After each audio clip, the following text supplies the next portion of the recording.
Welcome to Manhwa Recaps, spoilers ahead, watch out, and take care. In this world every human soul possesses a power called idea, which is different for everybody. They also started classifying ideas based on their combat abilities, and overall rank. There are also schools which train people with ideas to prepare for war. We are then introduced to the main character Park Jin-sung, who everyone considers to be worthless trash. His idea is ranked F, being the worst rank imaginable, which causes him to be bullied. He decides to just run from the bullies who are upset at him because they lost the football game. However, they end up catching him and beating him up. He then says he doesn't believe it's his fault they lost, and then a teacher comes into the classroom. The teacher says their school has now been recognized as a capable one, to which Byun Gi-young asks if the school got another weird proposal, and the teacher says the school will become a pilot testing ground for military systems, and that the students will be given military ranks based on their ideas. He also says that they are platoon 10, since they are class 10. Park Jin-sung then asks what if they don't want to do things military style, and the teacher responds by saying he can make a request to transfer schools if they'd like. The teacher then hands out their badges that states their rank, and as Park Jin-sung was about to ask where he was, the teacher says only one person wasn't able to receive even the rank of private. So he has to start as a trainee. Park Jin-sung is talking to the teacher who suggests he should transfer. Park Jin-sung then asks the teacher to look at his hidden potential, which causes the teacher to burst out laughing, which upsets Park Jin-sung. Park Jin-sung thinks to himself that the teacher knows he gets beat up, but he just doesn't want an F rank in his class. Park Jin-sung then asks the teacher if he thinks there are ranks to ideas, which causes him to laugh again. Park Jin-sung then says I see, while thinking to himself that he doesn't think there are.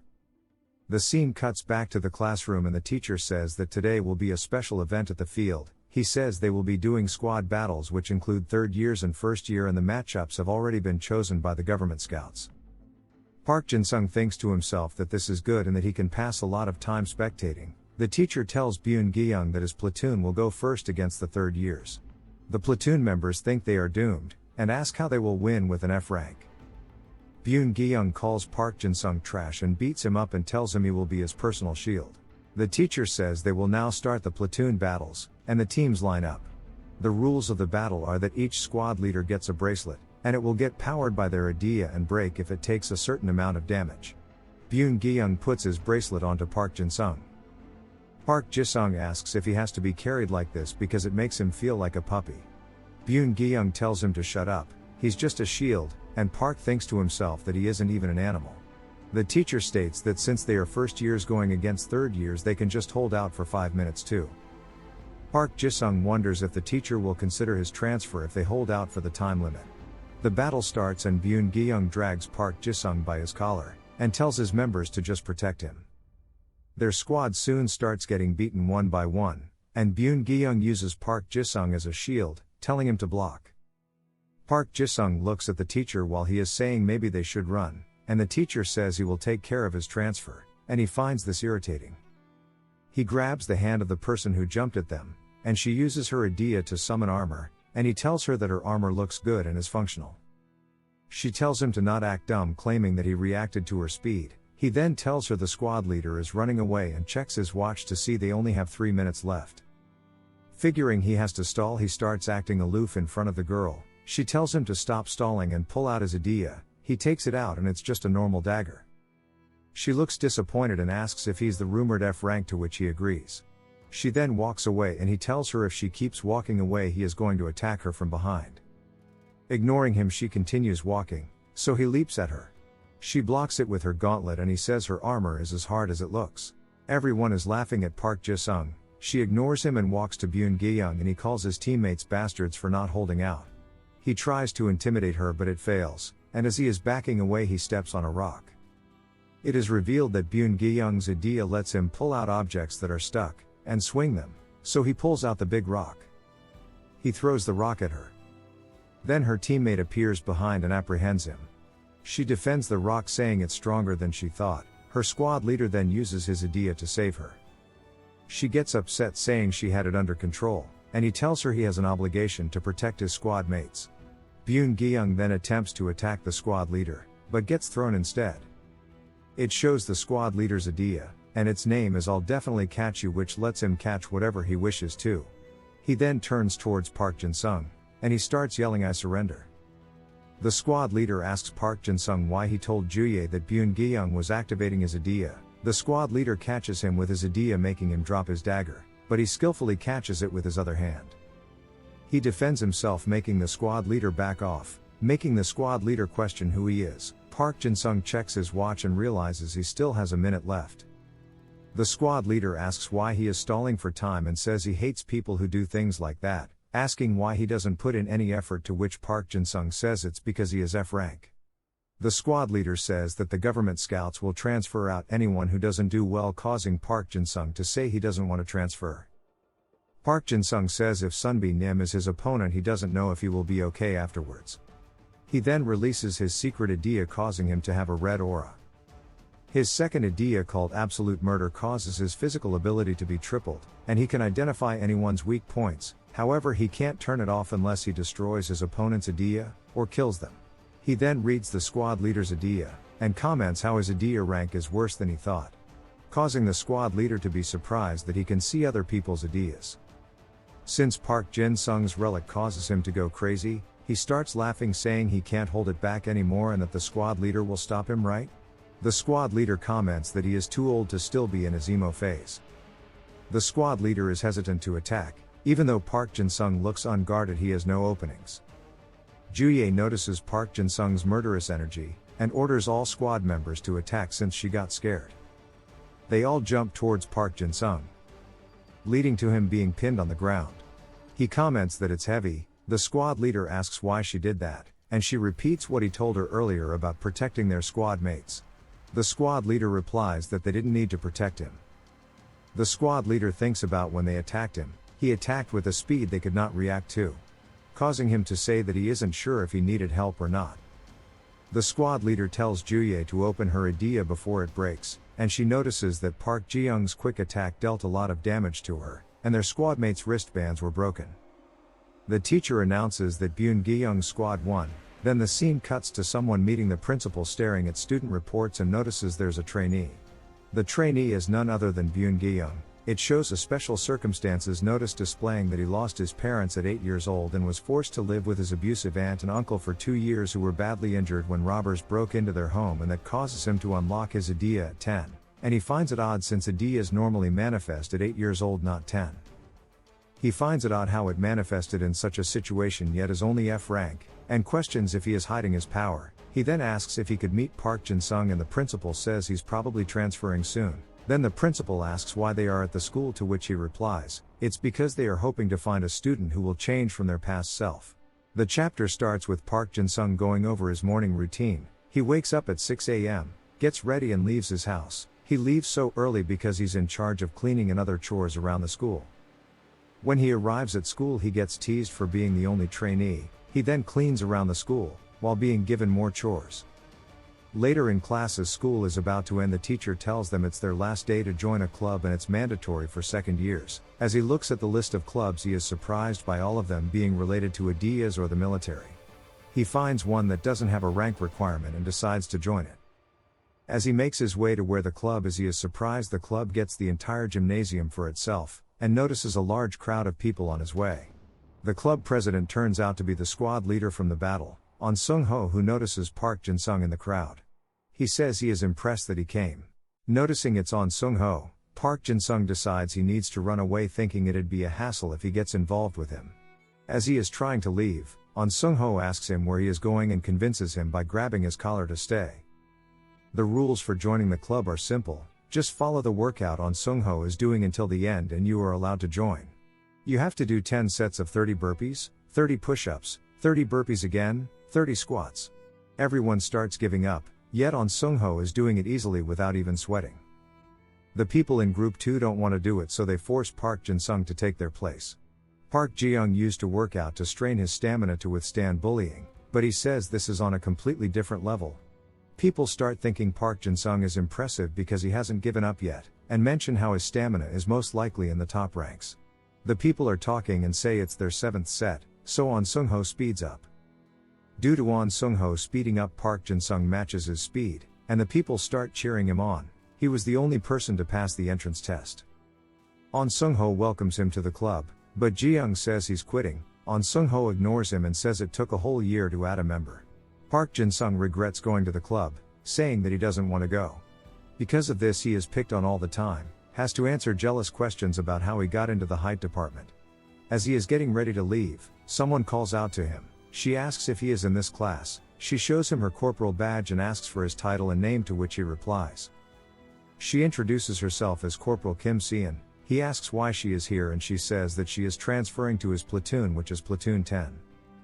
As he is leaving she grabs him by his backpack and throws him against the door. She says she needs a guide and Park Jin-sung asks for On Sung-ho to save him. He tells her to ask someone else and she says she's more comfortable with him, and he thinks she looks scary. He asks where she has to go and says she needs to meet On Sung-ho, so he says that she should have just told him since that's where he is heading. Then On Sung-ho appears behind the door calling Park Jin-sung's name. She then asks if he is Sergeant On Sung-ho, to which he says she should speak politely since he is her senior, and she says that he should be stronger than her to be her superior. Then she says that they are on the same level. They then stare at each other fiercely. She then asks On Sung-ho if he is dating anyone, which surprised Park Jin-sung. She then says she hates stiff people like him. Then she asks Park Jin-sung if he wants to date her because they are the same height and she likes men on the same eye level as her. Park Jin-sung says he doesn't know and she calls him cute, then asks about his Adia rank. He tells her they are both F and she calls him a liar. On Sung-ho then tells her they are going to train now and would like her to go away. The scene then cuts to them doing muscle ups and Kim Se-in is watching them. Park Jin-sung begs her to save him, but she declines and asks On Sung-ho why he is going so far with Park Jin-sung and what secrets he possesses. She asks him to answer quickly, and Sung-ho tells her he doesn't know what she means. She decides to ask Jin-sung herself. Jin-sung tells Se-in that he is just a useless F rank. Back in their classroom, their teacher announces a new transfer student. It is Kim Se-in, and she forces herself into the seat by Jin-sung. Jin-sung tells Se-in that he is just a useless F rank. Gi-young asks Se-in what rank she is, and she says she is a corporal. Se-in asks Jin-sung if he doesn't like her, and she thought they hit it off yesterday. The teacher tells Se-in to introduce herself to the class, and she greets them, and tells them about her Adia. The classmates are surprised, and we learn that her Adia, the White Jade Goblin, is the only hereditary Adia. And how no two Adia can be the same, but with enough dedication, the Kim family was able to pass down their Adia. The Adia is A rank and allows the user to manifest the White Jade Goblin. The goblin only manifested in the daughters, which caused their family to almost collapse. But there was a sword-wielding goblin that was born, and she was stronger than a man. That is Kim Se-in, a prodigy. The teacher makes her vice captain of Squad 3. Jin-sung says he didn't know she was famous, and she teases back with F rank being famous too. Gi-young gets angry that she is the vice leader when she is new. Se-in asks Jin-sung to eat lunch with her, and he tells her he can't because he has to do chores in the classroom. She says that sounds like a lot of work, and she says Gi-young probably couldn't do it by himself. She asks if he's doing chores for the entire class. He tells her he's only doing it because it'd be more complicated if there were more people, and not to misunderstand. Se-in drags him out of the classroom. She approaches the person in charge of cleaning Squad 4's classroom, and she tells them let's do what we're assigned now. She tells them that picking on those who are weaker than them is a disgrace, and you don't want to be disgraceful. He nods and says he understands. She goes back to the classroom and tells the teacher about it, and he says she is in charge of dividing cleaning chores now. She begins to hand out the chores, and Gi-young approaches her. He says she should at least call him squad leader. She tells him it's annoying, so she just needs to become squad leader. He tells her to go to the rooftop after class. She says okay, and the school bell rings. Jin-sung follows her to the roof, and leans against the door, and Gi-young has a bunch of people on the roof. Gi-young says it looks like they will have to teach their vice squad leader a lesson. Se-in says you're going to teach me a lesson? You, to me? This angers Gi-young and he says a section leader should follow a sergeant's orders. She asks if he's stronger or smarter than her, and says skill was decided by rank, so he has to be one of the two to be above her. Gi-young calls her trash, then tells everyone to take their ideas out. Gi-young mentions how if you use your idea, you will be penalized. So that's why he's gathered a bunch of low-rank ideas, is because they can use them without being noticed. He mentions how he's gathered 15 people, and says that one person who cannot use their idea will lose to 15 who can. She mentions on Sung-ho and asks if they think of something. She says they know her idea rank, but what about her combat rank? She asks if they forgot what they learned in class, and mentions how 1A rank can go against 100 people below A rank. Gi-young tells them to attack her, and one of the guys jumps at her with a bat. She grabs it and throws him like a bowling ball into the back of the group, and says, "Strike." She charges into them, and instantly knocks 4 of them down. One of them complains, and Seon tells him it's because he gave up too fast. And he replies back that they were chosen from birth, and how she was chosen from birth. She says that's a normal way to think, but her combat ability was only D rank when she started. Gi-young says don't lie, and she says it's okay if they don't accept her effort. She says her effort is still being proven now. They charge at her again, and she knocks them all down again. Seon says she left Gi-young for last on purpose. Gi-young tells her to hurry up then, and wonders what's up with his confidence. She tells him to flex his stomach and begins to punch him. But he notices she's been avoiding their faces, so he bends down to take it to his face. He says her surprised expression is a good sight, and if he makes it look like it was just Seon beating them up it may lead to expulsion. But Jin-sung stops her fist and tells Gi-young his handsome little nose could have been broken. Something breaks and falls out of Jin-sung's hand, and he stomps on Gi-young's hand saying it was an accident. She realizes now that Jin-sung made it from behind the door, all the way across the rooftop and got between Gi-young and her first and stopped her full power. In that short time, she notices there's some plastic in her hand, and Gi-young says he's been recording the fight, but it turns out the plastic pieces are from the camera. And Jin-sung used it as a shock absorber. Seon comments how without the camera his plan is gone now, and asks Jin-sung how he stopped her fist. We see a scene of someone holding a knife inside of a bloodied room, and someone screaming "Save me monster," and the person with the knife says "You and uncle were like this too, right uncle?" Then smirks. It turns out that it was Jin-sung's dream. Seon notices Jin-sung is looking sad, and asks if something is wrong. Gi-young gets into an argument with another school, and one of the members apologizes and says they are just excited. One of the students tries to shake Gi-young's hand, but he slaps it away. Seon tells him to watch himself because their points will go down, and he attempts to shake her hand too. She just looks at it and explains how they came to attend class with the first aid class, and they introduce themselves as the first aid class. They don't know why they are at the bank, and assume it's because both schools have a good relationship with it. The security guards ask if they are the students who came for training, and Seon greets them. She realizes they aren't using them for their combat power, because how much help can a student be? She tells the leader of the other school, Lee Seung-hwa, that he should split his class into 4 groups to show the bank a good image. One of the other students mentions about getting some coffee, and how it's like a cafe. This makes Seon interested, but she leaves her sword behind. Jin-sung notices everyone is relaxed, and Seung-hwa asks him if he was with Seon. Jin-sung asks if he wants him to ask Seon out for him, and he says no. Then says he's interested in him. Seung-hwa asks Jin-sung if he wants a drink, and Jin-sung says sure. He wonders if he should report it to Gi-young or Seon. Seung-hwa asks Jin-sung if he's a hidden pro of Haeun. He wonders why Jin-sung is on the outskirts of his classmates, and why he looks so carefree. Seung-hwa asks what his combat rank is, and he says F rank for both idea and combat.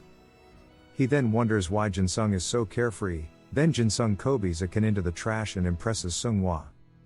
He looks really excited about it, then attempts it, and misses. He wonders how an F rank survives in the combat class, and he says because of Seon and luck. Jin-sung asks what his idea is, and he shows him that his hand can become a blade. Jin-sung tells him that it's a good idea, and has growth potential. He asks if he'd like to transfer into the combat class. Jin-sung says he thinks first aid is better because he can save people. Seung-hwa enjoys the compliment, and Jin-sung thinks to himself that he wishes his idea could be used to save people. Some of the students mention how tiring it is in front of the door, and begin to play rock paper scissors to decide who will buy drinks. A group of armed men approaches them, and the security guard jumps in front of them, blocking them. We see his idea is a tone for getting harder, and we see him blocking a giant sword. He tells the students to run, and then he dies and falls to the floor. The other security guards run up and ask who the man wielding the sword is. They realize he is from North Korea. He tells them to fill up the bag or die, and they get ready to fight him. Cian notices they are no match for him, and she tries to stop them, but they all die in one slash. She realizes he is probably an A-rank Idea user, and orders everyone else to run and hide. The students are scared and Cian tells them to hold on until the teachers find them. The North Korean swordsman asks her what her name is, and she asks if they are escapees, and how their goal probably isn't money. He reveals they are part of the Great Pestilence Syndicate, Peste for short. Shocked at hearing this, Cian describes how they are a terrorist group who are extremely cruel and leave no survivors. Cian activates her idea and tells everyone to calm down, and that challenges the leader to a fight. He says if she's from the crazy goblin family, she has to act this way. And she tells him enough talking, and to fight already. And he agrees to the fight. He tells her to come at him, and she's relieved that her taunt has worked. She now realizes she forgot her sword, and he attacks her. She dodges and realizes if she gets hit once she's done for. Because of his attack, she uses the debris as a weapon. He breaks her debris, and continues attacking her. The classmates begin to cheer her on, and Jin-sung realizes they have to run away and should go upstairs. The leader kicks Cian and sends her flying, and the leader says it's time to finish this game of cat and mouse. As he goes to finish his fight, Jin-sung screams and tells everyone to scatter. The leader tells his men to chase after them, and Cian realizes if he's ordering them to capture, and not kill, she can buy more time. He offers her to join him, and she quickly says no way. He then introduces himself as Kim Il-jung, North Korea's son. She recognizes his name and describes how he is a chairman, commander, and politician in North Korea. He then says he needs a talented wife by his side. Cian says no way. She then makes a joke about how he has a bounty, and can eat food with the reward. He laughs at her joke, and realizes the reason they were ordered to rob the bank. He tells Cian that the winner has already been decided, but she finally has her sword and unleashes her idea. Jin-sung and Seonghwa are inside of a bathroom stall, and he tells Seonghwa to calm down. Seonghwa asks Jin-sung if he's okay, and wonders how he's so calm about the situation. Jin-sung tells him there's no point in running away, and they have to fight. The Peste members approach the bathroom, and Jin-sung tells him to trust him and do what he says. The Peste members say he can hear them, and to hurry up and come out. Jin-sung summons his dagger, and the member dashes at him. Jin-sung tells Seonghwa to run away, and activates his second idea, absolute murder. Jin-sung dodges his punch and stabs him multiple times while saying he's sorry. He mentions his idea, which nobody else but the user is meant to see. This confuses the Peste member, but Jin-sung continues stabbing him and mentions how he has multiple routes to choose from. Seonghwa calls out to Jin-sung, and he replies by asking what he wants, and why he called him. Seonghwa tells him to stop, and that they should just run, and Jin-sung picks up the Peste member's body and asks him who he thinks should run right now. This scares Seonghwa. Jin-sung regains control briefly and tells him to run away. He then tells the member he will take the 13th route, which confuses him, and then kills him.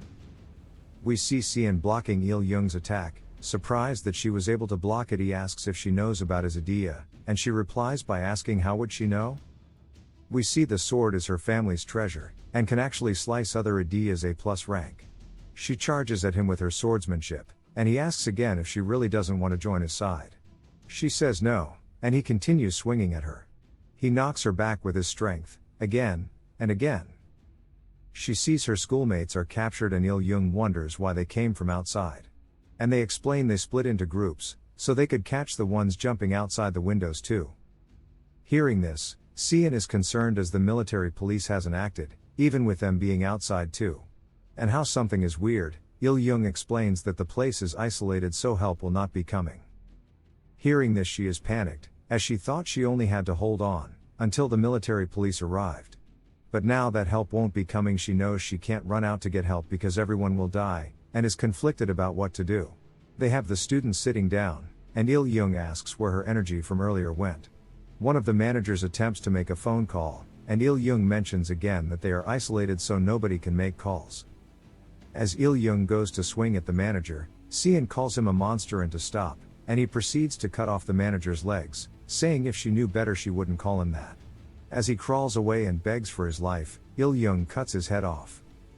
Seeing his head fly, she understands that the skill gap is too big, and he tells her that he's going to cut off her arms and legs and put her in his bag. They are alerted by Seonghwa coming from the door behind them, and he recalls to Jin-sung telling him it'll be chaos downstairs, and to run to the first floor and tell them that he's upstairs. Il-young asks who he is, and Seonghwa introduces himself, and tells him the money is on the 5th floor. And that his friend put it there. He realizes that he sent people upstairs and wonders where they are. He tells the rest of his men to hurry upstairs, and he tells everyone that if they bring him Seon's arms and legs he will spare their life. And asks what they will do? One of the girls wonders if they can defeat Seon, and another questions why she is thinking about that, when she's been fighting for them from the start. Seonghwa tells Seon to hold on for a bit longer. Il-young warns them to stop stalling for time. The students apologize to Seon and she asks Il-young if she kills everyone will he let her and Seonghwa live? And he agrees to it. Seon attacks one of the students and gets close and whispers something to her. She throws her into the group. Il-young is excited by this development and tells them to fight each other. Il-young is then hit on the head with a can and looks toward the direction it came from.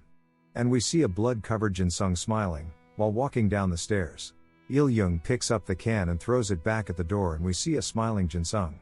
Il-young says it is exciting and Jin-sung throws the goggles of his members at him. Angry he swings around making a hole in the ceiling. Seon sees the debris falling and uses her clones to hold it up, so it doesn't land on the students. Il-young tells them that if anyone leaves the door they will die, and asks Seon now that she's busy won't they take her arms and legs? The students and bank workers begin to argue and the girl Seon hit earlier tells them to wait. It cuts to Jin-sung greeting Il-young and we see that he is surrounded by the dead members of Peste. And he mentions how much he enjoyed it.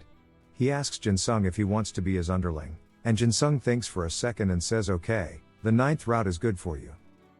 Then begins dashing around. Il-young says he's like a fly and uses a large attack to force Jin-sung behind him. While jumping at the attack, Jin-sung mentions how his idea has a long name, and asks how it got so long. Il-young is shocked that Jin-sung can see the name of his idea, and asks what his name is, and Jin-sung replies to him. And tells him he's the strongest person he's seen so far, and that he can only see 9.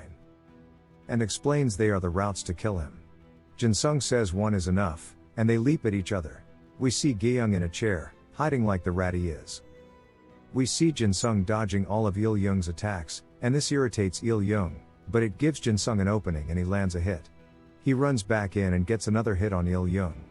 He repeats this multiple times, and Il-young realizes that he was just being toyed with. Jin-sung asks him if he is going to keep blocking like a loser. Jin-sung says let's end this now, and Il-young activates his second idea, and it drives Jin-sung back. Jin-sung says now that he's gotten stronger it is going to be more exciting, and asks if he's going to run away. Il-young says he hasn't heard that word in a while, and that he will remember Jin-sung, and blows a giant hole through the roof of the bank. Gi-young sees this and wonders if decides he better run fast. Il-young starts to bounce floor to floor and escape, but Jin-sung follows right behind him. Jin-sung asks if he should speed up, and Il-young says he shouldn't joke. Jin-sung closes the gap, but Il-young escapes at the top. He sees Gi-young as he leaves and says fate hasn't abandoned him. Gi-young sees Jin-sung, but Jin-sung leaps at him saying he has found another one. He manages to control himself, and misses Gi-young. Il-young looks down and asks Gi-young if he knows Jin-sung. Gi-young, confused as to why Jin-sung is with Il-young, wonders what happened, and Jin-sung begins to laugh maniacally. Il-young then thanks Gi-young for getting Jin-sung off of him, and warns him that he needs to run down the first floor, if he wants to live. Il-young thinks to himself that he's glad he came here and found Jin-sung, and calls him insane. Gi-young wonders if Il-young ran from Jin-sung. Jin-sung greets his squad leader, and says that the man before got away because of him, and asks if he'll play with him instead. Gi-young realizes that it is dangerous and he activates his idea and jumps into the hole. Jin-sung asks if he wants to play tag and chases him down the hole. Gi-young kicks at him, and Jin-sung sees multiple paths on him, and calls out for his squad leader. He then says gotcha and grabs him by the throat. He asks Gi-young if he wants to play cut the arm, or the leg. Gi-young tells him to go play by himself, and hits him. Jin-sung dives back down and gets behind him, and says he can't move anymore. Gi-young says if he doesn't let go they will both die, and Jin-sung says he doesn't think he will. Gi-young swings at him again, and Jin-sung asks how it's meant to connect when it's so slow, and we see Seon's sword is thrown at his face. He lands and notices the sword, and says the next person he'll play with is his favorite. We cut back and see Cian still holding up the debris, and one of the women approach and tells her squad to begin getting people out from under the debris, and to protect Cian. They line up in front of Cian, and she asks them to take the ceiling off her because it's heavy. They finish rescuing the people under the roof, destroying the debris on top of Cian. Seonghwa, confused, wonders what happened, and we learn that Seoyeon whispered to her earlier that she should pretend to be scared, and how the opponent is Peste. They then experience the building shaking. Seonghwa calls out for Jinsung's name, and explains that Jinsung lured Il-young up. She recognizes that only Gi-young and Jinsung aren't here, and thinks that Jinsung will die if he fights Il-young. Cian and Seonghwa run upstairs to where Jinsung is, and when they open the door, they see all of the dead Peste members. Cian notices all of the greatsword marks, and realizes they must have been fighting for a while. They notice the hole, and they see Jinsung and Gi-young falling down. She notices Jinsung is acting weird, and we see Cian throw her sword, telling Gi-young to dodge. We know where the sword came from last time, and we see Jinsung asking them to play. Cian asks if he's really Jinsung, and he replies by saying her idea is pretty, but it's rotten now. And how it's such a waste. Gi-young says she should run away while he is talking, and Seonghwa mentions how earlier he was still able to talk to Jinsung. Jinsung wonders how he should kill Cian, and laughs thinking about it. Cian says what little patience, and that her husband's slot isn't an easy spot to get into. Jinsung replies he just needs to kill the other candidates and then the wife. Cian says she'll buy some time and Seonghwa should run away. Jisung swings at her saying that she's his favorite, and wounding her. She tells him he's done well and he says you too, then swipes at her neck. She falls down and we get a flashback of Jinsung when he was a child and we learn his parents died. They were badly beaten. He had nowhere to go, so he went to his uncle's and they tied him up and would beat him daily. We see some of his classmates picking on him too, and he mentions how both inside his home and outside he's continuously being beaten. In order to get hit less he would go home late, and one day at the park he finds a dog. He says it's dirty like him, and mentions how they became friends. And every day he would go to the park and play with the dog. Eventually, his uncle found out, and afraid of the watchful eyes of community members, he allows Jinsung to bring the puppy home with him. This makes him extremely happy and he spent a lot of time with the dog. And had a cute drawing of them together. He asks his uncle if he can play outside with Poppy, and now he's happy that he has a friend he can play with, that follows him around, and that can share his happiness with him. He realizes it's late and heads back home. He gets scolded by his uncle and Poppy detects his uncle's hostility and barks at him. This makes his uncle angry and he throws Jinsung to the floor. Poppy keeps barking at them and the uncle kicks Poppy, sending him into the wall, and making him whimper. Jinsung, worried about Poppy, calls out to him, and his uncle begins to beat Jinsung. He mentions how being weak and arrogant is part of his genetics, and that's why he beat Jinsung's parents to death. Jinsung says his parents were killed by a robber. The uncle says the robber just came through the window after they were dead, and it was funny watching him try to fight it in court. They begin laughing, and Poppy begins growling at them again. Poppy jumps and bites the uncle's arm, and the uncle beats Poppy with the bat. Poppy gives Jinsung one last lick, then dies. Jinsung calls out to Poppy, but no reply. Jinsung wonders why the ones precious to him keep being killed, and wonders if killing is fun. He says he's so angry and summons his dagger. He begins to laugh maniacally. His uncle laughs at him for being an F rank like them, and Jinsung cuts his face. They begin to apologize as Jinsung stabs them to death. He mentions he doesn't want to kill them, but it's too hard not to. He gouges out his uncle's eyes, and we see both the aunt and the uncle lifeless on the floor. Jinsung then wakes up from his dream inside a bed. We learn that he's inside of the nurse's room, and she asks him to calm down. He asks what happened at the bank, and asks where Cian is. The nurse says she's alright, and he yells, asking where Cian is. He wonders if she's going to be alive, and maybe she's coming to the nurse's room because she is heavily injured. Jinsung runs out of bed and the nurse says it would have been better if he hadn't remembered. Jinsung realizes his body isn't normal, and wonders why he couldn't stop himself. We see Cian singing while carrying bags, and he sees she is safe. He falls to his knees and begins crying. She tells him to stop crying, or else someone might think she rejected him. He thanks Cian for being safe and alive. We learn that the bank incident was a disaster, and 17 security and 13 bank employees died. But both of the high school students were safe. And Xian got a lot of attention for stopping Peste. She says she should not talk about Jinsung because nobody would believe it. We learn that Jinsung cut off part of her horn, and he was actually the one who collapsed instead. We cut back to the present and she tells him to get off the floor. She said, "You didn't cut me," and the idea had no problem manifesting, so it is okay. He cries more and thanks her. It's been a week since then, and Jinsung realizes that even if the people were wanting to kill them, he killed them and was unable to control it. It is a miracle that Xian wasn't killed. He decides to get help from On Sung-ho, who has seen his idea and can counsel him. He approaches him and asks if he believes there's a gap in soul between idea rank. Sung-ho asks if he meant that the rank of his idea makes a gap between his soul and himself. Sung-ho says no, and explain that what is manifested is based on rank, but it does not make a difference in the gap. And there is no rank in the soul. Jinsung says he knows as well that performance is different based on the rank of the idea. Sung-ho says yes, but it doesn't cause a difference in its league.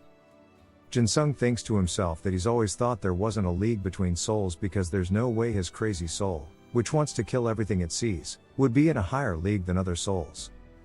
And by admitting they can be sorted into leagues, it would mean that his only purpose in life is murder. Sung-ho mentions how when he first saw Jinsung, he thought he didn't work hard. And even though he complained every day, he still came to hide every time. And how his training isn't at a level an average person can follow. But he kept up with it. He mentions how a higher idea rank means a higher combat ability, and that's the logic of the world. But he mentions if you have a low idea, and manifest a higher combat ability, the rank of your idea becomes meaningless. Sung-ho tells him that the reason he comes to hide is to check that there is no league between souls. Jinsung says he's right, and he has been denying his idea because it's dirty. Jinsung says he has something to talk about, and tells him the truth. Sung-ho says so during the squad battle, it was his real idea, and Jinsung asks if he believed him. Sung-ho says he has nothing to gain from lying. Jinsung says that he tried controlling it, but when he stabbed a Peste member he lost his sanity. And he doesn't want to be controlled anymore. He asks Sung-ho for advice, and he tells him to build a healthy body and mind. Jinsung says he's always been training his body, and Sung-ho mentions that if he can't love himself, he will deny his own effort, and to be proud of himself. Jinsung says he's just a murderer who gets pleasure from killing others. Sung-ho asks if he worked hard to be a murderer, and tells him again to love himself. Not the Jinsung that is obsessed with murder, but the Jinsung that works hard to control his murderous intent. Jinsung falls to his knees, and Sung-ho tells him that he wanted to be the best, but his idea wasn't the best, and no matter how hard he tried he couldn't reach his goals. But he thought to himself and asked if he really knew his idea, and after he found its limit, he learned from it and surpassed himself. And even now, he is constantly surpassing himself. And that he will become the best. He then asks Jinsung what he will do. Jinsung says he, too, will surpass himself. We learn that weapons, like firearms, are not effective versus ideas. And this is why they've become useless. But chemical attacks are different, and that if you turn your idea off, you will die. Gyeong tries to escape, and one of the teachers says he'll give extra points if anyone can sing the national anthem. Jinsung begins to sing, and afterward, the doors open. Jinsung approaches his teacher and tells him everyone else has collapsed, so he will report for them. And says he's the only one left. We learn that Jinsung has placed first in all of their assigned trainings such as surveillance, night surveillance, and crawls. The principal is annoyed that an F rank is in the first place. They begin a new training program, and are carrying boxes. Xian asks Jinsung why he's carrying 2 boxes, and he says he wants to train his muscles. She reminds him he trained during lunch too, and he says they are 2 different things. She jokingly gives him the nickname of Mr. Excessive. He bumps into Gyeong, and he tells him to watch where he is going. Jinsung asks if something changed. Xian asks if he really doesn't know why nobody is messing with him anymore. He asks Xian if she's curious about his idea, and he says he's okay with telling her about it. She tells him to hold back saying stuff like that to other girls, because if it were anyone else, they would have fallen for him. He tells her he told it to Sung-ho, and she begins yelling at him. He tells her because there are a lot of people, he'll tell her when it's just the 2 of them. She says not to say that to other girls too. He asks why they are moving boxes, and she says for guerrilla training.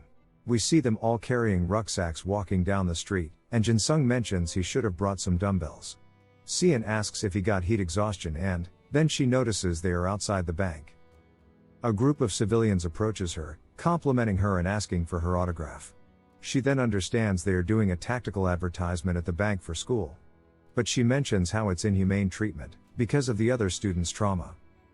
We see the principal saying everything is going as planned, and he's on his way to encourage the exhausted students. The students are finally at a point where they can rest, and Sian uses his new nickname, and he asks if she can use a different one. She then asks Jin-sung if he wants some chocolate. And he responds with his nickname and thanks her for the chocolate. The principal shows up and we can see his blatant discrimination towards Jin-sung, when he calls him by the same name Sian did, and he gets snappy with him. He notices Jin-sung doesn't look tired, and Jin-sung says it's because he trains a lot. The principal decides to do an inspection on his rucksack. He passes the inspection, but the principal says that even after it's all gone there's still something in his rucksack.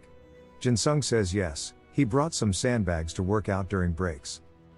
The principal continues to look for something to get mad at him for. The teacher steps in and says it's time for them to go. We see Sung-ho and some of his squad members looking at Jin-sung's squad, and a woman asks if she should test out Sian. But Sung-ho tells her that Jin-sung is the one to focus on for the second years.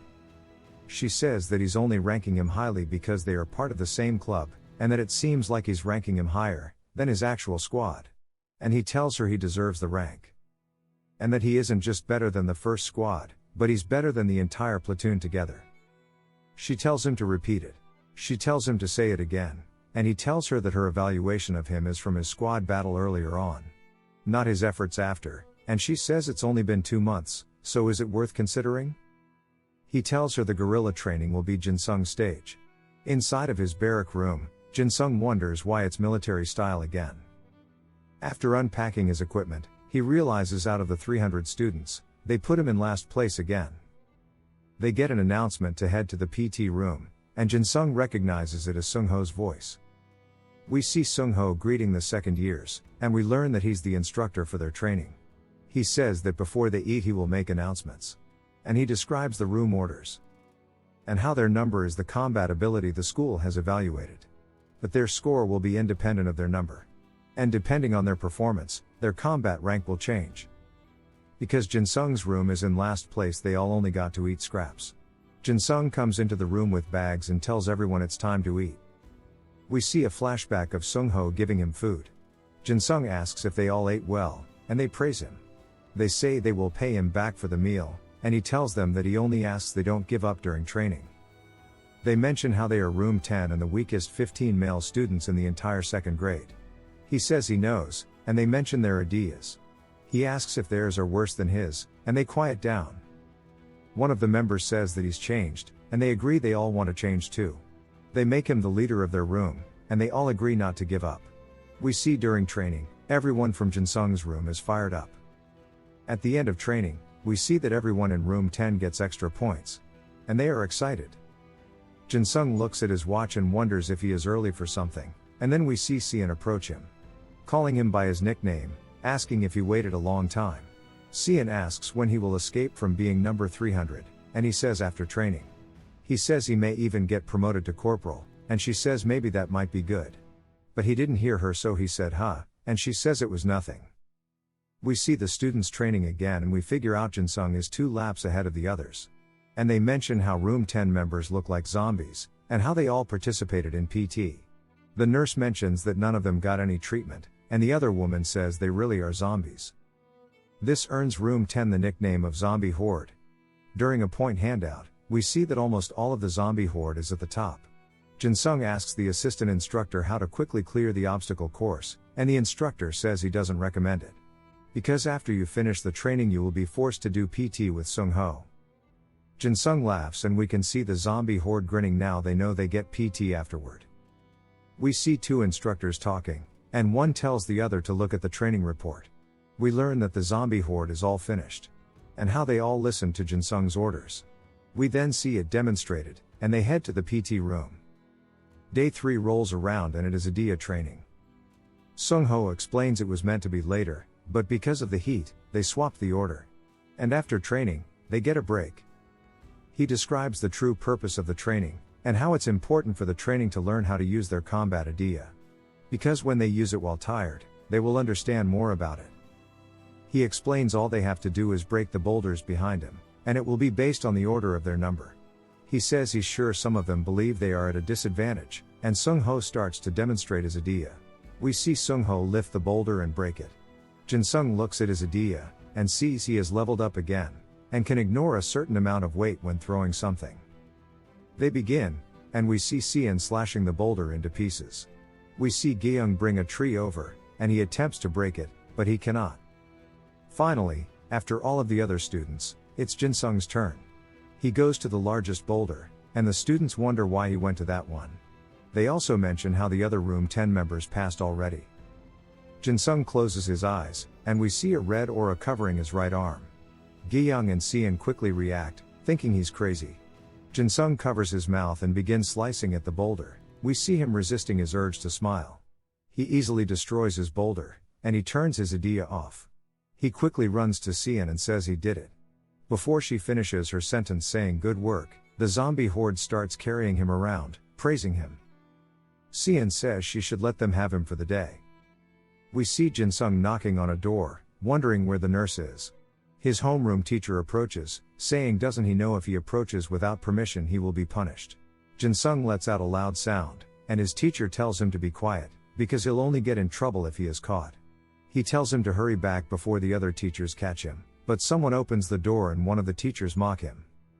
His homeroom teacher tells him to hurry back. But the other teacher walks him inside, and asks him why he's there.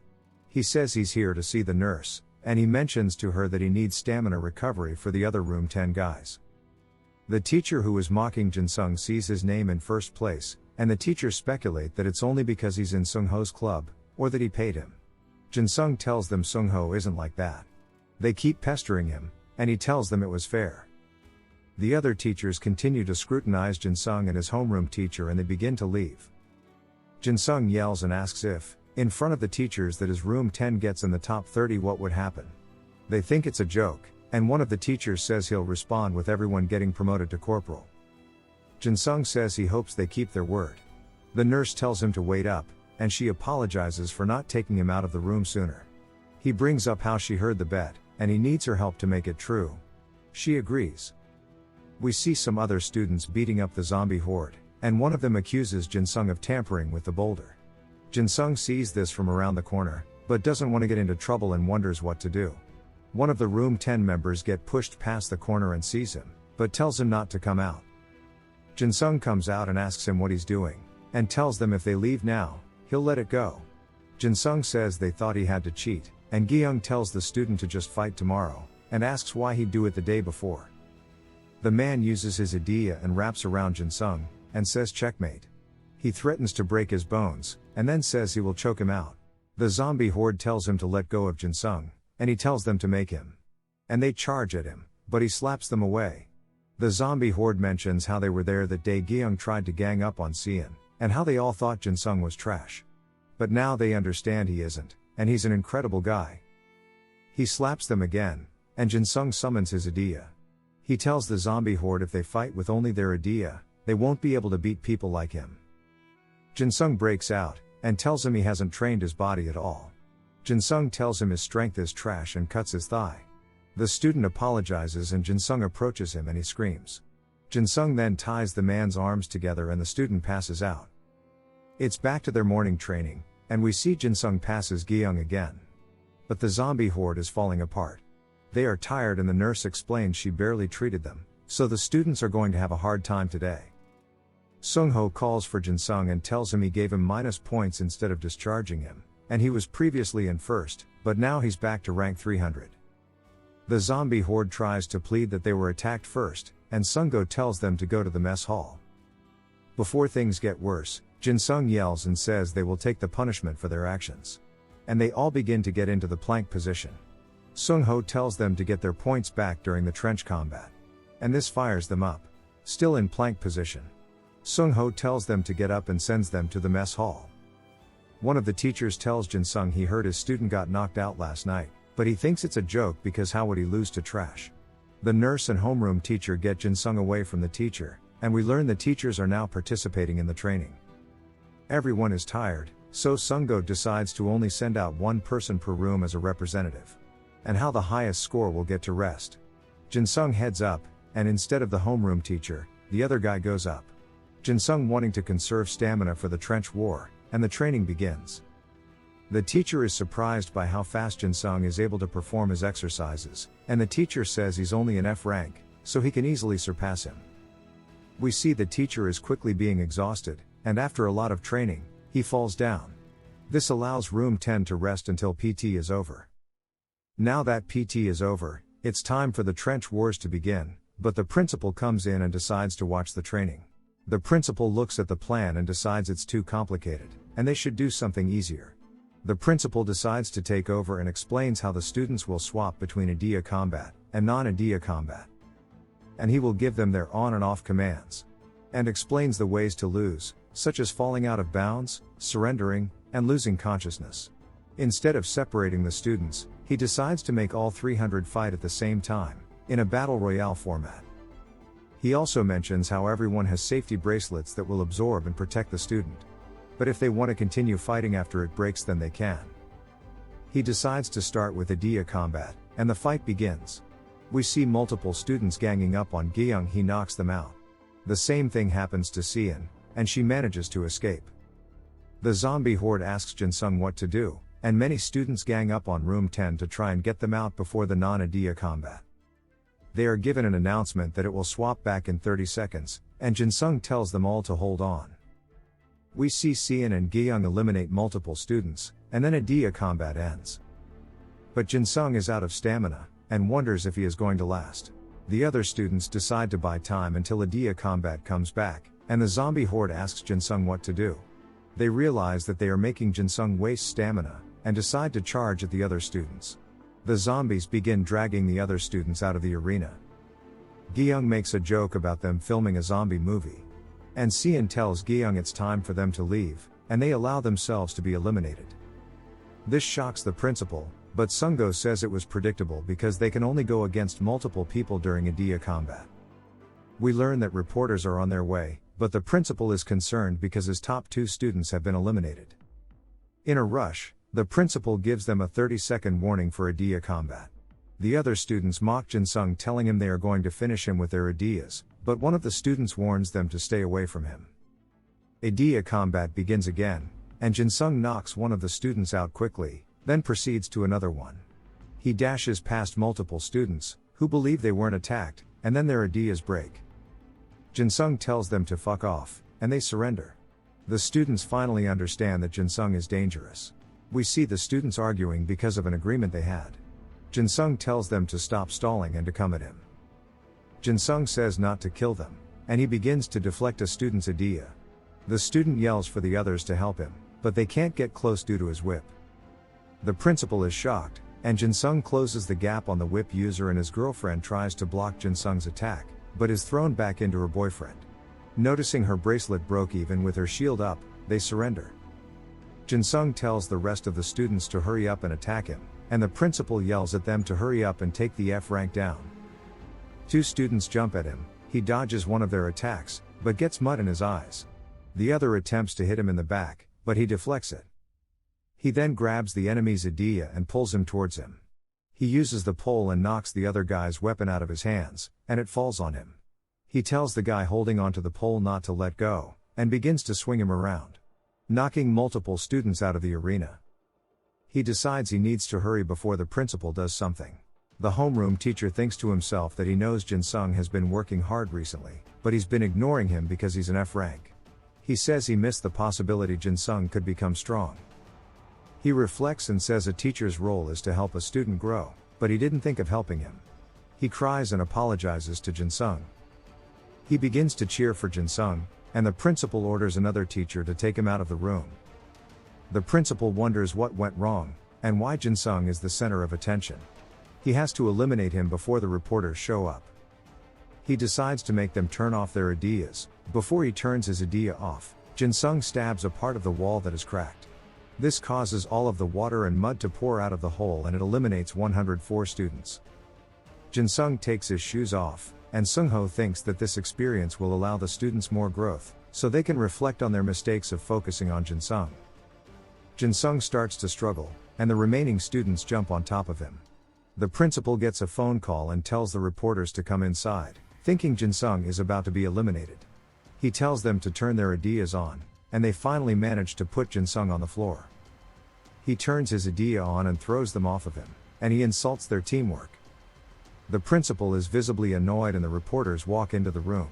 The editor-in-chief quickly runs and looks at the arena, and notices many students have been eliminated already. He notices Sung-go and asks him who he should focus on, and before he can finish his sentence the principal interrupts him, saying that the extraordinary students are already eliminated. One of the cameramen mentions a student who is doing well and we see Jin-sung is blocking arrows with his knife. This excited the editor-in-chief, and he asked who the student is, and says he has to be at least A level, and the homeroom teacher yells out he's F rank. The editor-in-chief asks if that was a joke, and he tells him it isn't. The principal yells and asks the other teachers what they are looking at. The editor-in-chief asks the principal for more information on Jin-sung. Jin-sung continues to deflect attacks, and mentions how his body feels like it's going to break. The other students realize he is dangerous, and Jin-sung's dagger changes into a new idea. It allows him to control the target's body. Jin-sung charges in and breaks multiple students' bracelets, and forces them all to surrender. The editor-in-chief is surprised he took down 60 students by himself. Sung-go tells him if he counts the ones he took down before he arrived, it would be over 150. And that the final result will be over 200. It then cuts and shows Il-young greeting someone. We later learn after a flashback his name is Lee Sin, and Il-young comes to tell him about how he got beaten up, and this surprises Lee Sin. He learns that even Lee Sin didn't know about him, and that he isn't the government's secret weapon. And based on this information, he decides to act on it. It cuts back to the training area, and we see Jin-sung laying down in Seon's lap. He touches her face and asks if it's a dream. He pinches her cheek and she playfully hits him, and says she hopes it woke him up. He asked what happened, and she explained he eliminated everyone, then jumped around calling her name out. She asks how he's going to get married if he's so flimsy, and he says he isn't going to get married. She tells him to live a happy life with her, and then asks if he's awake now. She hands him a promotion and now he's no longer a trainee. He wonders why he's a private, and not a corporal, and explains his bet with the room 6 teacher. She tells him everyone, but him was made a corporal. Seon tells him they should hold hands and thank the nurse. He says he should go alone, and she pinches his cheeks, asking if he dislikes her that much. It cuts to the homeroom teacher giving a man tea, and we learn he is a part of the 988th Special Education Brigade, another military school for Adia training. The man asks where the principal is, and the homeroom teacher tells him, he will be there soon. The teacher wonders why he's being disrespectful, and the man says he's there to declare war, so it might have been a bit rude. He then shares news about Jin-sung, who has garnered the nickname of the F-rank killer. The man says how does that make sense? How does an F rank survive at a combat school? The principal arrives and apologizes for being late. It cuts to the zombies passing their test to be in Sung-ho's height club.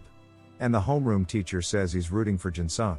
It shows the editor-in-chief watching the footage of Jin-sung, and we learn the government cut off his upload of the video. He mentions how nobody would believe the last place student took down 200 people. He wonders why they are hiding his talent, and remembers the Peste incident. He realizes Jin-sung had something to do with it. Lee Sin approaches Jin-sung at school, and he apologizes for it being so sudden. He asks if the people behind him are his friends, and he says yes. The zombies then yell that he is their boss, and Lee Sin says he needs to speak to their boss for a bit. Jin-sung asks what he wants with him, and Sin tells him he watched the video of the trench war. He then asks Jin-sung if he thinks there's a league between souls, and he says to ignore that. And we learn he's the reason the high school has received so much support. He said he wanted other students to be encouraged by Sung-ho, and he's glad he finally found one. Sin thinks to himself, and wonders if he's who Il-young mentioned. Sin takes his leave, but tells Jin-sung it would be nice if he won. When Jin-sung asks against who, he tells him he'll find out soon. After working out, Sung-ho sees a girl telling a group of men to leave her alone, and asks for help. Sung-ho approaches them and tells them he's advising they let go. Sung-ho proceeds with his warning, and he quickly grabs one of the men by the wrist and brings him to his knees. The girl escapes, and thanks him. And he continues to beat the men up. One of the men asks if he thinks he'll get away with this, and Sung-ho tells them he warned them. then throws one of the men at the others. He tells them to drop the act, and he knows it was their goal to drag him there anyways. He recognizes one of the men as Kang Jin No. He asks why they are going to such lengths to cause trouble. And Jino tells him they were just walking, and he saw a pretty student. Sung Ho says it looks like they are part of the 998th, and he explains how he figured it out. Jino gets annoyed and asks Sung Ho if he should stomp on him. The other man introduces himself as Yuk Dong Ho. He says he wants to fight Sung Ho, and the next day at school, we see everyone in a tense mood. Sian shows Jin Sung a video of Sung Ho losing his fight, and Sian tells Jin Sung they are having a mock trial with the 998th in 15 days. Juye begins talking to all of the students and says how each of the gathered are highly regarded in each grade. The students wonder what they are going to do without Sung Ho, and the other students begin debating on who will be leader. Gyeong asks if they are only there to fight over who is better, and one of them replies that the second years have to listen to their orders. Sian asks if they are strong enough for that, and that they don't look smart either. This angers one of the students, and Juye yells at them. She covers what will happen during their mock trial, and how there is a button on each side of their arena. And the first team to press the enemy button wins. They learn their enemies have 3,000 students, when they only have 900. She explains that they have the advantageous side for defense, and if they survive for 5 hours they can also win. And she covers Yuk Dong Ho, and how his idea is related to weight. Which is a bad matchup for Sung Ho. She mentions how Jino is the ace of 998th. And how Sungho has 5 wins and 5 losses to him. He asks what his idea is, and she mentions it has something to do with it empowering his physical ability when angry. They learn that the 998 plan to beat Sung Ho, and Jin Sung offers what he thinks about the situation, and one of the students tells him to stop overreacting about Sung Ho, and the other tells him besides surprise attacks, Sung Ho is weak. Jin Sung tells him to watch what he says, and when the student continues, Jin Sung tells him to identify himself, and releases his idea, and insults him, telling him to identify himself. The student replies with corporal and is scared. Jin Sung apologizes, and asks they understand. He asks Juye if Sung Ho planned anything in advance, and based on Sung Ho's plan, he understands the enemy will focus in the middle. He then recommends they should focus all their power in the middle. Unable to get them understand his thoughts, he thinks to himself, that his idea is similar to Jino's, so he's someone that doesn't follow common sense. Jin Sung then says that he hopes Sung Ho can at least play the guardian of the rear, and while Juai gets angry, one of the other people laughs and says that if that shameful bastard were in the front, they would have no morale. Juai asks Jin Sung if he thinks that Sungho will lose, and he says he will not lose again. She asks why he would be at the back then, and he tells her it's because he's the strongest, and she tells him that makes no sense. Some of the group agree to put Sungho at the back, and Sian says she can't agree Sungho is the strongest, but she's sure Jin Sung's idea is correct. Juai says okay, and that today was just for relaying information, and they'll meet a few more times later on to adjust the plan. They all leave the room, and Corporal Slit Eyes, this is Jin Sung's nickname for the man, and asks what he wants, and Jin Sung begins barking at the man. Then Juai asks what's going on, to which Jin Sung tells her nothing and he's just educating his junior. She tells him not to overdo it, and the corporal yells, asking if he's looking down on him, and he tells Jin Sung that he will become stronger than everyone. Jin Sung tells him it looks like he needs proper education. It cuts to them outside, and the corporal tells Jin Sung that since he's at the top of the first years, he'll let him attack first. Jin Sung lets out a sigh and looks at his idea, and realizes that he wants him to attack first because his talent is specialized in evasion. Jin Sung agrees, and dashes at the man. The corporal says Jin Sung is faster than he thought, but smirks because he can already see the attack pattern, so he dodges. But realizes that the trajectory he was predicting is wrong, and gets confused. After dodging Jin Sung's attack again, Jin Sung sighs and swaps his grip on his dagger, and attacks the corporal and is shocked by how fast the attack was, and thinks he wasn't focused properly on the trajectory, so he tries it again. Jin Sung says he'll attack properly this time, and corporal, but the trajectories begin to change into 3 different patterns, and the corporal screams, but Jin Sung misses, which confuses the corporal because he should have been hit, and Jin Sung says since he started the fight don't ask for any money. This confuses the corporal, and we see his clothes get ripped to shreds. Jin Sung towers over him and says that people who only rely on their ideas instead of their physical bodies, could never beat Sung Ho, or himself. He then asks the corporal if he understands. It cuts to a later day and the mock trial, and Jin-sung tells everyone they just need to do their best, and that the strategy they are running with is splitting the groups by years, and the zombie gang is with the first years. While the other years are fighting, Jin-sung wants an all-out attack, but the problem is Kang Jino, and that during the meeting, he would have warned them about him because he's probably going to attack the third year's lane, because he would want to fight Sung-ho again. Corporal Slit Eyes appears and greets Jin-sung as his superior, and salutes him. Jin-sung is confused why he's acting like this, and he tells Jin-sung he was childish, and just believed a false rumor, and to please bless him with his guidance. Jin-sung asks what rumor, and the corporal explains that they all said he was weak, and that he cheated to win his 1 versus 200 trial. Jin-sung is shocked people believe it, and the corporal begins to say he'll follow all of Jin-sung's advice, and escort him as his boss. The other zombies ask who the corporal is, and he quickly salutes the zombies. The zombies compliment Jin-sung on his riz, but they don't listen to him about it being a misunderstanding. Jin-sung explains to the corporal that following him would mean that he will make him his boss, and he'll need to join the PT club. The corporal says he regrets his previous actions, and to guide him properly. Jin-sung asks if he will act in accordance during this exercise, and he replies by saying yes, and to just give him the command. Ji-sung greets him as a member of the zombie horde, and Jin-sung realizes it might be winnable now. We see Sung-ho standing menacingly at the defense point. It fades from Sung-ho, and we see the enemy base camp. They are trying to talk to one of their squadrons, but there is static on their end, and they wonder what is wrong. We hear on their radio someone asking if they can hear them, and the communications leader asks who is on the radio. Jin-sung greets them, and one of them says they recognize the name, while the other says it's the guy who faked his fight. They hear Jin-sung's squad attack their group on the radio, and one of them yells to get their other squad to go check in on them, and they immediately receive another message saying one of their squadrons is retreating.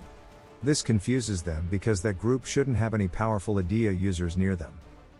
It cuts to the rat himself lifting a giant pole like he's Wukong, and throwing it at the enemy group. Some avoid it, but not everyone does. Gi-young says he feels relieved, and Ju-ai says she tried telling him that he is useful. Gi-young says she is just annoyed that he was brought to where the third years are, and he's glad to see the enemies struggle. Ju-ai makes a joke about how people would like him more if he wasn't a dick, and he laughs, saying he'll watch how the seniors do.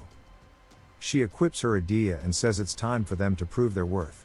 We see her tell the rest of her group it's time to perform, and we see them charge straight ahead, and leap into battle, and they land on the enemies.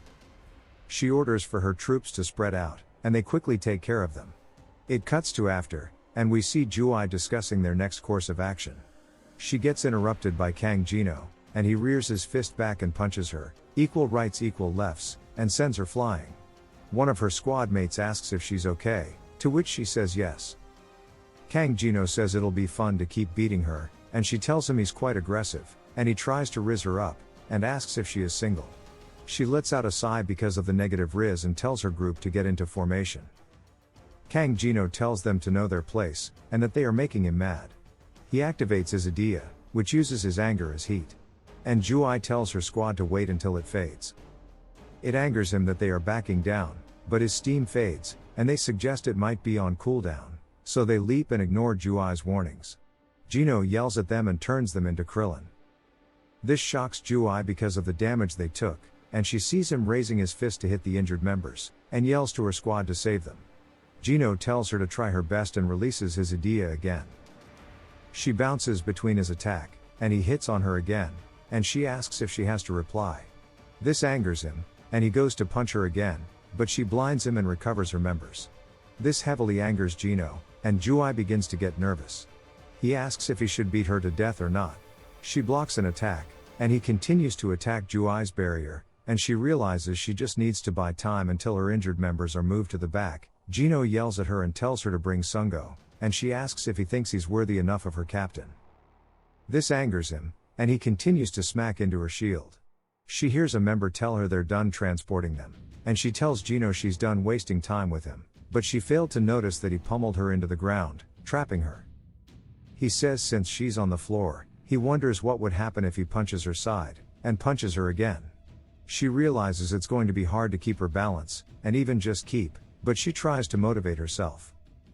Jino notices a crack on her shield and gets close, telling her that everyone left her, and asks if she'll sink into the ground first, or will the barrier break, and he asks what she thinks about it. This scares her, and she doesn't know what to do. Because she doesn't respond, he gets annoyed, and we see Gyeong's giant pole flying in, and as it starts to get close to Jino, he evades it. Gyeong tells Ju-ai to run, and we see more debris fly in. This annoys Jino, but he leaves. Ju-ai then thanks Gyeong, and we see he's tired out from throwing all of the debris. She calls him valuable, and tells him to rest, and he falls into her arms, and she makes a joke about his personality again. We see the rest of the squad run up and ask Ju-ai if she's alright, and she explains that since their lane is destroyed, and the members ask if Jino is buried under it all, to which she says they know since he's a physical type she's sure he's alright, and they ask where he's gone now, and it shows both Ju-ai and Jinsung both saying he's gone to the center.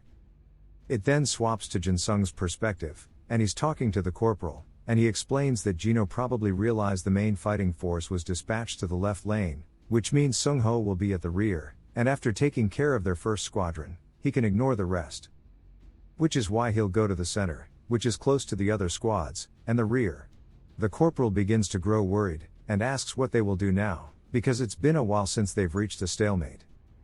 Jinsung thinks about it, and asks the corporal if he thinks they can beat the stalemate, with just the use of the first years, because, at this rate, the enemy's reinforcements will go back to the center, so they need to prevent it. The corporal asks if he's planning to go to the center with the zombie horde, and Jinsung says yes, but only if the first years can carry their weight. The corporal thinks about it, and says they'll give it a try.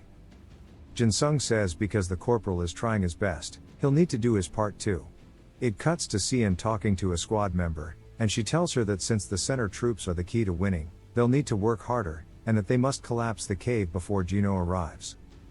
We see Piggy on the enemy team, and one of his teammates tells him to go fight Sian, and he tells her it's impossible, and that she'd ratio him. The other guy mentions that Jino will be angry to find out they stopped one person, and we learn that she has single-handedly stopped the entire enemy push. She tells them it's okay to be afraid, because they are fighting the strongest student. Piggy gets scared and begins to turn around, but runs into Jino, who asks where he's going. He asks Sian if she's the famous goblin, and she hits him with a D's nuts joke. She doesn't, and he rushes in at her saying it's annoying she's calling herself the strongest. He punches her, but she blocks it, and it sends her flying. She realizes that he's powerful, and decides to use her trump card that she's been avoiding using, and we see armor form around her.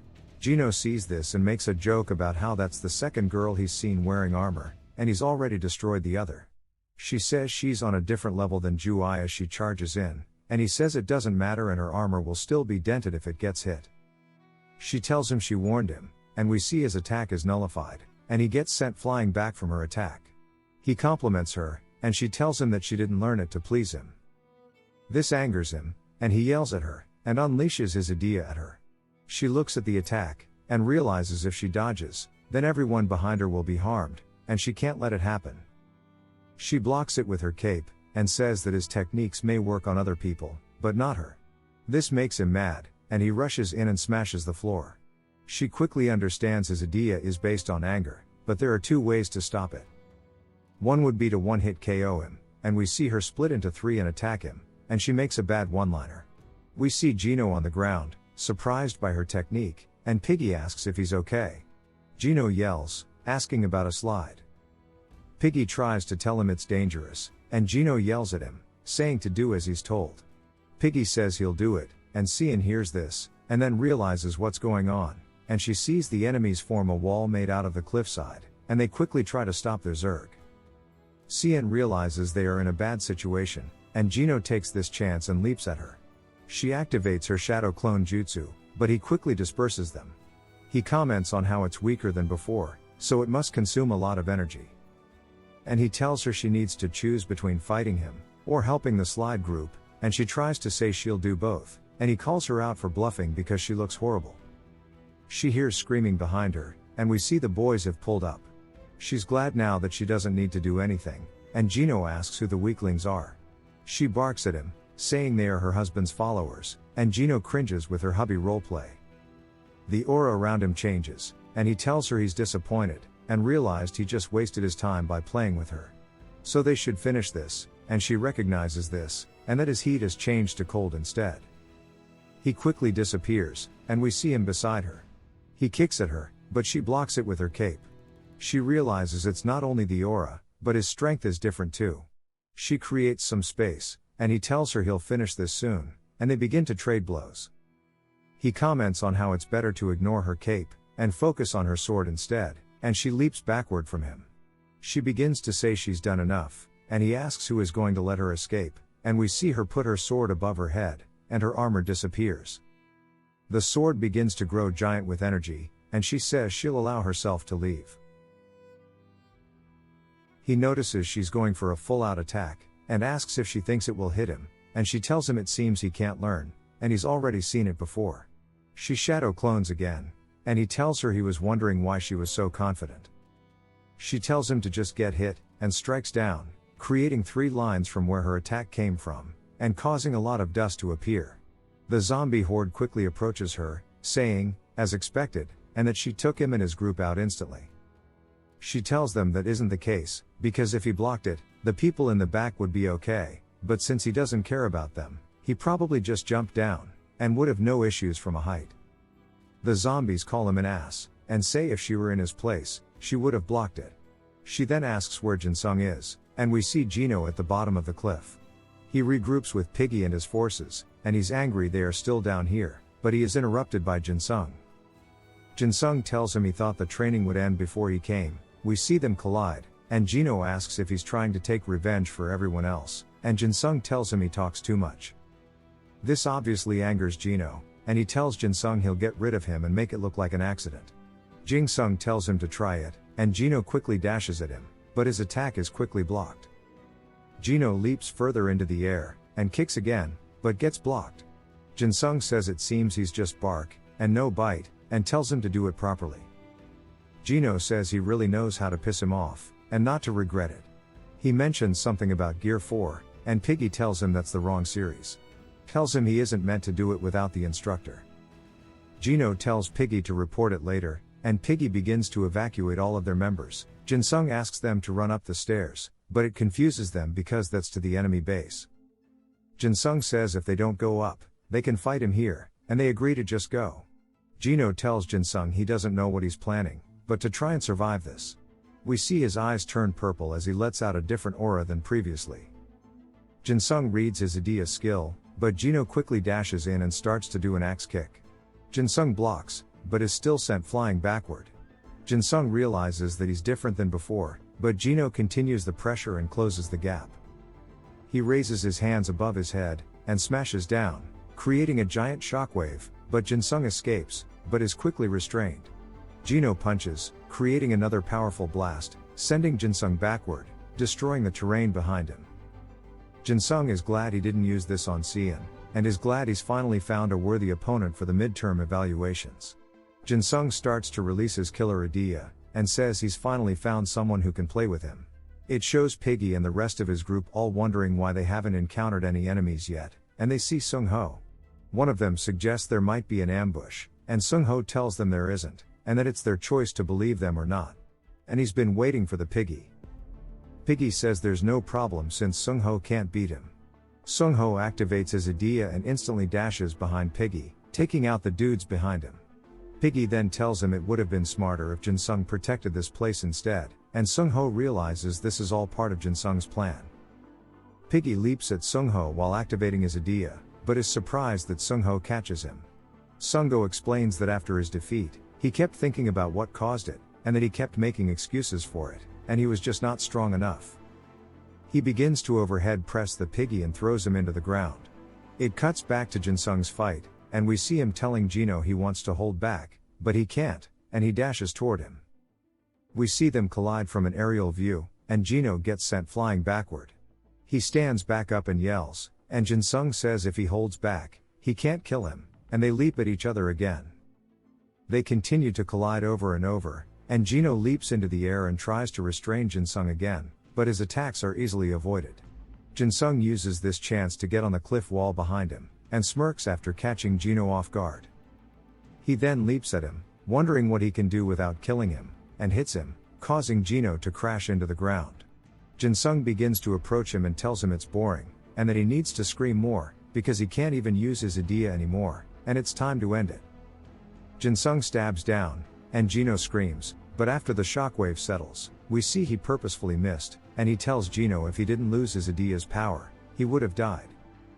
Gino regains consciousness and wonders what's going on because of the injuries on his body, and that his idea is turned off. Jin-sung tells him he's jealous of the fact he loses his memories from his idea, but that he's been looking forward to fighting him since he beat Sung-ho. But he's disappointed in him. Gino begins to yell at him, but shivers in fear, but due to the memory loss doesn't know why he's scared. Jin-sung tells him that since he's done what he has to, that Gino can leave. Gino screams and runs off, saying he'll regret this, and we see him run up the stairs that Piggy and the rest did, and Jin-sung mentions how defeating him is Sung-ho's role. Gino is surprised to see Piggy defeated, and Sung-ho tells him that what he's seeing is real, and Gino says there's no way he defeated him, and he asks what trick he used. Sung-ho says he was just stronger, and Gino says he's sure that Piggy just made a mistake, but since he hurt one of Sung-ho's arms, he won't be able to stop him, or even win against him. Sung-ho tells him that while it's going to be a little difficult, he reveals he's actually wearing a vest, and explains that it's a weighted vest. Gino says it's not going to make a difference, but when Sung-ho takes the vest off, we see that it's very heavy. Sung-ho says since they are both injured, it should be fair ground, and quickly dashes in, grabbing onto him, and flips him onto the floor. Gino activates his idea and rushes at Sung-ho, kneeing his face.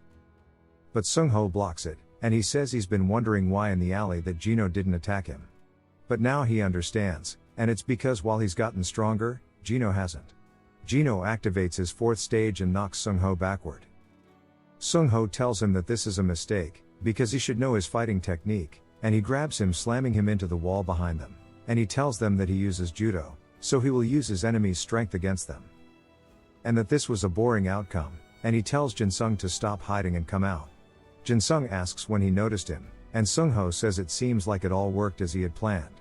Sung-ho explains that after his injury from Piggy, he technically was out of the war, and if Gino's bracelet were intact, he would have just let him go through, and that he's going to retreat and he'll leave the rest to Jin-sung. He replies that he'll finish quickly. We see the zombie horde fighting the enemies, but Jin-sung appears and quickly supports them, telling them they all did a great job. He asks them to explain the situation, and they tell him if they last another 30 minutes, they will win. Jin-sung wonders if they can break through the enemies, and the others are a little confused, and he explains that Sung-ho told him to finish quickly. Jin-sung realizes if they had time, it would have been doable, and wonders on what he can do to ensure they'll win, and suggests some ideas to himself, but rejects them all. Saying all he needs right now is to use his eyes, and we see the enemies are talking to each other, and when they look over, they see Jin-sung's red eyes charging at them, and they get scared. It cuts to some people from Seon's family talking about how he's certain he will win, because Jin-sung's weapon is still considered a sword, and Seon's grandpa tells him he needs that much confidence, at least, because Seon doesn't suit Jin-sung. The man replies, saying not to worry, and we see Jin-sung has successfully broken through the enemy and won the mock battle. But the conversation continues, and the man says he'll take responsibility for Seon. Subscribe for more videos like this, leave a like or a comment to help the channel out. Thanks for watching.